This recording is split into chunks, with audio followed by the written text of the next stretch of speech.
We all have things that we put our trust in, things that our strategy that we have when we're in trouble, when we need help, where we go to, where we turn, and where we look for help. Um, and when we get into trouble, where we turn for help shows a lot about where our faith is and what we put our faith in. One time when I went to Haiti, I was going for a seminar, and my daughter Bethany went along with me, and there were two other men with me. And so we got to Port-au-Prince and we went to Santo, and the mission there gave us a vehicle, a four-wheel drive vehicle, Pajero, Mitsubishi Pajero, to drive out to Hijack, which was about a 3-hour drive. And before we left, the missionary told me, he said, now, I've been having trouble with the voltage regulator on this vehicle, and it was overcharging, and I've been kind of messing around with it, but now I think it's undercharging. So if you have trouble with it having enough of charge, that's what it is. I was saying, okay, well that's fine. And I'm not a mechanic. I don't even know where a voltage regulator is on a vehicle, or almost. I mean, I guess I know what it does, but I certainly wouldn't know how to fix it. And so we started driving, and we were heading out of the city, and it takes maybe an hour to get out of the city. A lot of stop and go traffic, and as we were getting toward the edge of the city, we were almost out of the city. I noticed that the communication radio shut off. Hmm. And then I noticed that the tachometer needle was just bouncing. So I said to the guys that were with me, the men that were with me, I said, um, missionary that we got the vehicle from told me he was having trouble with the voltage regulator, and he thinks it was undercharging, but and I think our battery's going dead because I don't think we're getting enough of charge into the battery.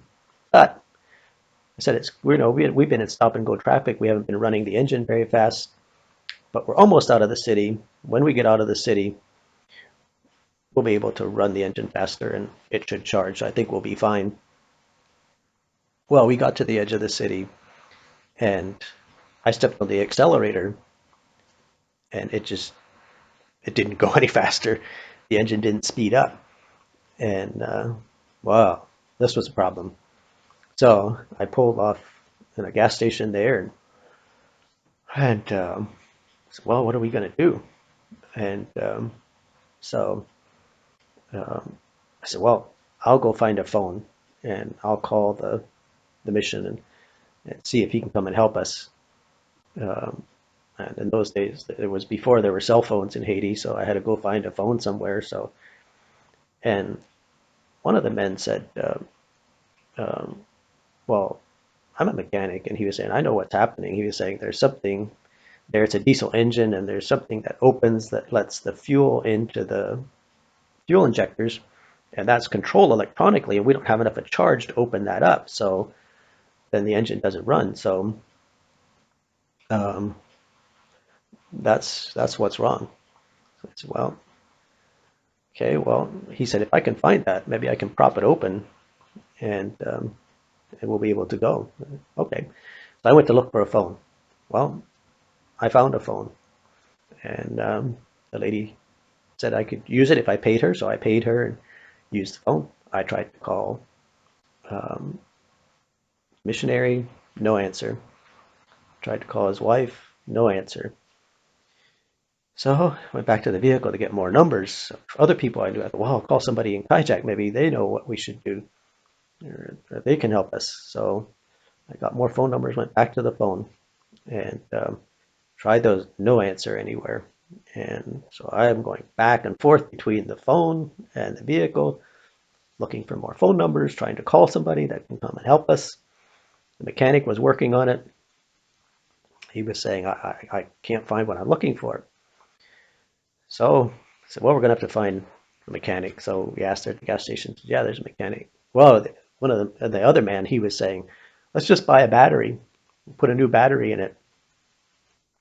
Well, the problem is you can't buy a battery in Haiti, so that's already charged. You buy a battery, then you take it home and charge it, and then you put it in your vehicle. Wait, so let's try. Oh, I ran out of phone numbers.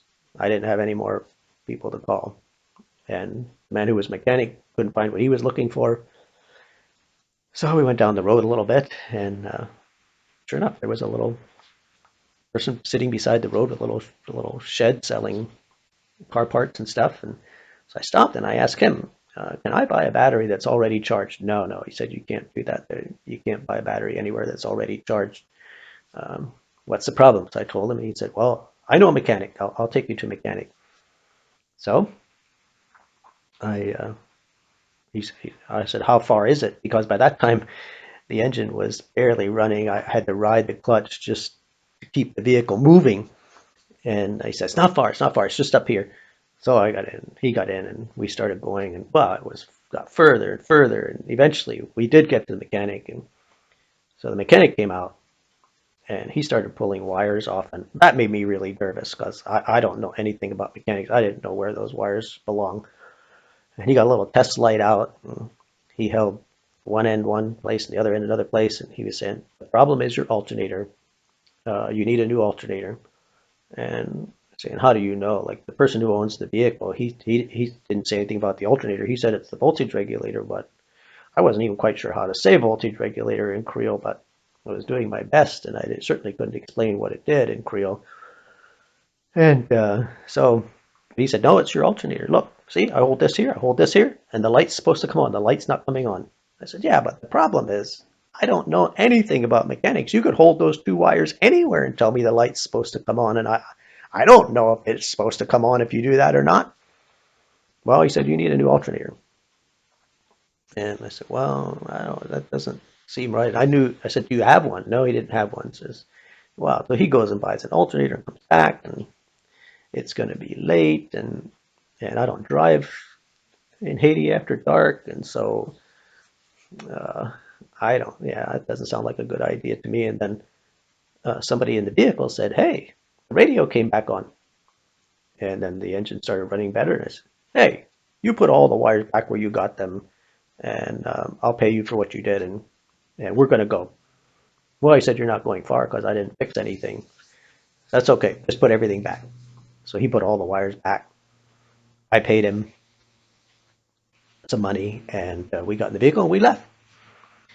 We only went a short distance. We just went a few blocks, and it stopped again. It did the same thing. Okay. So I said, "Well, I guess we'll have to go back and get another alternator." So I said to them, "I don't like it because it's going to take him so long, and it's going to get dark, and I don't like it. I don't drive after dark, and I just don't like it." But we went back. Just as we pulled into the yard of the mechanic, it started working again. And my daughter Bethany said, "You know what, Dad? I think we should just pray for this vehicle and just go." And you know what? That sounds like a really good idea. So we laid our hands on the dash, we prayed for the vehicle, we asked God to get us to where we were going, and we left. I know that vehicle, it worked all the way out there. It even got a little bit dark before we got there. We turned on the lights, we had headlights. We got there, um, we had the seminar, we left, we went back to Port-au-Prince, we drove the vehicle all the way back. The people out in Kajak were worried. They were saying, "Oh, Pastor Merle, this is bad. They should have never given you that vehicle. Like, you're not a mechanic, and you try to go back to the city with that thing, it's going to break down, and you're going to get robbed, and it's this is really bad." I said, "Well, hey, we prayed and got here, so now we can pray and we can get back to the city, and you can pray. And when you pray and we pray, we'll get back to the city." So sure enough, we got back to the city, no problem. Parked the vehicle at the mission compound there. The next morning, they took us to the airport with a different vehicle, and everything was fine. 6 months later, when I went back to Haiti, I asked the missionary. I said, "Hey, remember last time I was here, we had that Pajero, and I had problems with it, and whatever happened? What was wrong with that?" Oh, he said, "You know what? After I took you to the airport, I came back, and that thing The battery was stone dead. He said I couldn't even start it. It didn't start. And he said the alternator was bad. I had to change the alternator. So I said, okay, that mechanic knew what he was talking about. He was right. But we each had our things that we put our faith in. I just know I have friends. I'm going to call somebody, and somebody's going to come and help me. And then when I'm in trouble, I have friends. I need phone numbers. I need people I can call, people I can talk to, and get someone to help me. My friend who was a mechanic, he just knew that if he could get his hands on it, he could fix it. And the other man just knew if we buy something, we could fix it. My daughter knew if we pray, God can help us to get there. And that's what we did.